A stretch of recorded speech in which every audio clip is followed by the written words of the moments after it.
Conspiracy theories and the third house.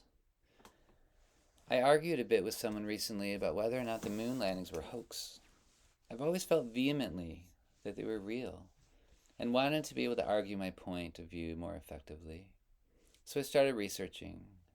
As you know, there are so many intelligent, well spoken, apparently coherent individuals who can argue their conspiracies and counterpoints, and it's easy for doubts about our own beliefs to set in.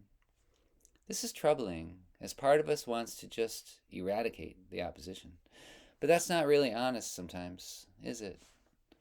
However, sometimes, after a while, it seems like debating over facts just gets tiring and pointless. Therefore, instead, part of my research is just to search my feelings and to talk to others about it. This week, the greatest clarity came not with information or tactics with which to better argue, but with the simple phrase that landed just right. Yesterday, I tuned a piano for an elder couple in Oak Ridge, land of science. The octogenarian happened to have worked on the space shuttle and had met a couple astronauts briefly at some point in his long life. I thought it was very kind of the universe to provide me with such a client at this time. As they opened up the moon landing discussion, it was immediately clear that they were sympathetic to my plight. We didn't talk much about it, but he said something so on point that it set my own doubts about the veracity of the moon landing to ease. It went like this. Me. Some people say that it's too difficult to get the Hasselblad camera to work in a vacuum. Him. I don't see why you couldn't get it to work in a vacuum. That's it. Very simple. It's not just the words, but it's how he said them, the weight behind them. It seemed so self-evident and obvious. That's one of the beauties of science. There's a problem, and then you figure out a way to solve it. We all do it all the time, sometimes better than others. Of course, this man understood that there would be great difficulties in getting the camera to function in space, but not insurmountable difficulties. The astrology relevant to this question is the third house, ninth house axis. The third house simply asks, am I seeing things correctly? All opposite houses are in a continuum, so you can't talk about the third house as though it's completely separate from the ninth. They intermingle in real life extensively, and we occupy the space somewhere in the middle of the astrological chart. However, it is meaningful to talk about the extremes of the continuum, hypothetically. Acknowledging the extremes provides context for the mixture. The extreme end of the third house doesn't say anything about what you believe, just what you see and experience. Are you seeing things correctly? Are you seeing reality? The difficulty comes in answering that question. In order to answer it, you must immediately reach across the sky towards the ninth house.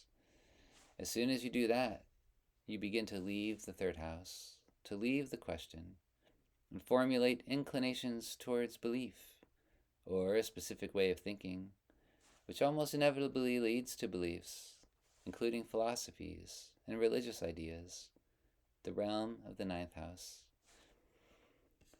Astrology invites us to acknowledge the back and forth between observation and conclusion, the third and ninth houses. The third house is at the bottom of the chart, along with the fourth, and thus is fundamental. I used to think it was the most boring of the houses. Now I often think of it as the most important one. What good are your ideas if they stem from illusion? Conspiracy theories, both good ones and bad ones, start in the third house. The main problem I have with lunar landing conspiracies is not with the details of the arguments, it's with the attitude, the worldview that the conspirators hold. For many years, especially in college, I identified as a skeptic, so I understand the need to question everything. However, I came to a point where questioning certain things was no longer useful. There is a time and place to question. Just because there are some evil government figures in power doesn't mean that the entire power structure is out to get us. Just because scientists are often involved with policies that are completely foolish doesn't mean that scientists are all paid off. I believe that most scientists, by far, are well intentioned and honorable in their craft. Are they often operating within a worldview that is limited and too materialistic? Absolutely. That's just where our culture is in these times, and has been for a long time, and is likely to be for much longer. And it's probably just where we should be. But that doesn't mean they're out to fool us. Honestly, that's just paranoid. I question scientific interpretations all the time, but I don't often question the basic facts that science gives. Embracing the moon landing is the doing of a noble spirit. If you believe that humans can do grand things, solve near impossible riddles, and rise to the greatest heights of passion and imagination, then it's a natural result to believe that Neil Armstrong and Buzz Aldrin walked on the moon in 1969. If you feel so strongly that it's a hoax, then you lack a certain kind of practical imagination. Yet some of these same conspirators believe in the craziest things with no problem at all, things that it's very difficult to show to the rest of us that follow common sense.